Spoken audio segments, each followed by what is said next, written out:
Tribunal de Justiça do Distrito Federal determinou que uma operadora de planos de saúde pague um procedimento de fertilização in vitro com seleção embrionária.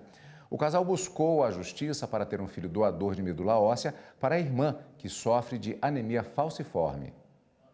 O diagnóstico é rápido. Pode ser feito com um simples exame de sangue logo após o nascimento. Os sintomas da anemia falciforme também não demoram a aparecer. O paciente com anemia falciforme é uma pessoa que vai sofrer ao longo da vida vários transtornos. Os principais são anemia, que é a redução da capacidade de transporte de oxigênio, traduzida laboratorialmente como a redução dos níveis de hemoglobina no sangue. Hemoglobina é a substância que transporta o oxigênio e é justamente na hemoglobina que está o defeito da anemia falciforme. Uma outra coisa que aparece no paciente com anemia falciforme são obstruções da microvasculatura. A hemácia do paciente falciforme é rígida e ela acaba obstruindo os vasos sanguíneos de pequeno calibre e isso promove uma falta de oxigênio nos tecidos e morte desses tecidos. A irmã do Elvis morreu por causa da anemia falciforme. O aposentado de 53 anos também teve a doença. Foram anos de tratamento até que em 2005 ele conseguiu o transplante de medula óssea, procedimento necessário para que o paciente consiga a cura. A doença falciforme é uma doença crônica genética hereditária de maior prevalência no mundo e no Brasil.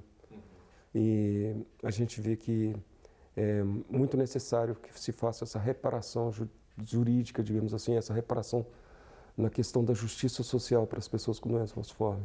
Eu acho que o transplante de medula óssea ele traz uma esperança para muitas pessoas. Um casal aqui de Brasília que tem uma filha com anemia falciforme entrou na justiça para fazer a fertilização in vitro e seleção embrionária. Os procedimentos são necessários para gerar uma criança compatível para um transplante de medula, necessário para a cura da doença.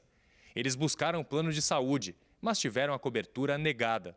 Em primeira e segunda instâncias, o Tribunal de Justiça do Distrito Federal aceitou o pedido da família, determinando que a operadora de planos de saúde pague pela fertilização in vitro.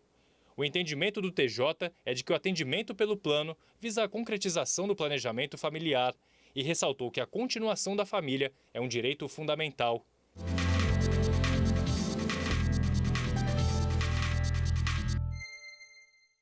E para dar continuidade ao assunto, a gente recebe agora aqui no estúdio a advogada Natália Monice. Muito obrigada pela presença. Boa tarde. Boa tarde. Boa tarde, doutora. Eu agradeço a oportunidade.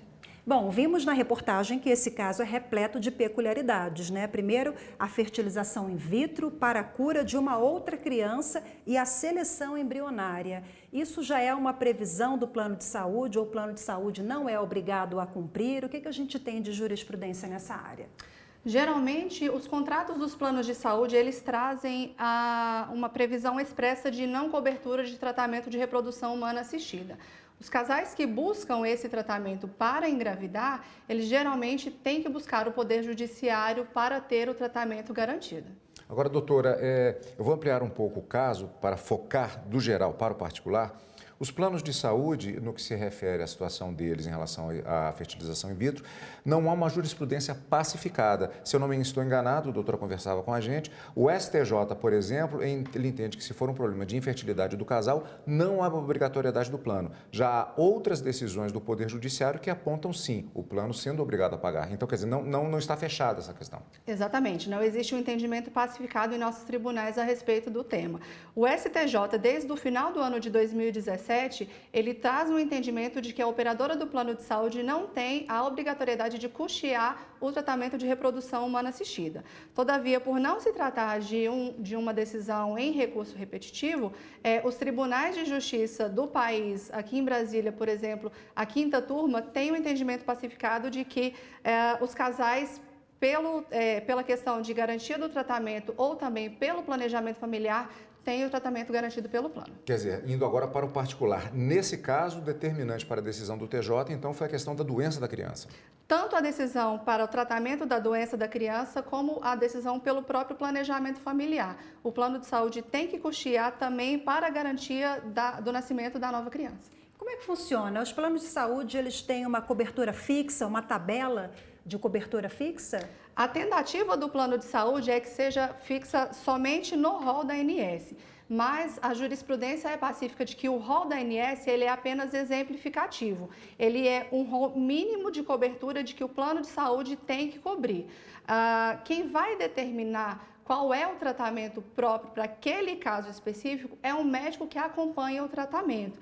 Então, se eu tenho um tratamento que é indicado pelo meu médico e o plano de saúde nega, eu posso me socorrer do Poder Judiciário para garantir aquele tratamento que foi indicado. A doutora fez menção, e a matéria também, a questão da continuidade da família. Isso é algo previsto na Constituição? Sim, na Constituição, no nosso Código Civil e na própria legislação do plano de saúde. É a previsão do planejamento familiar. Essa previsão, ela traz que é um direito do casal e que nem o Estado, nem as instituições privadas podem fazer qualquer influência nessa decisão.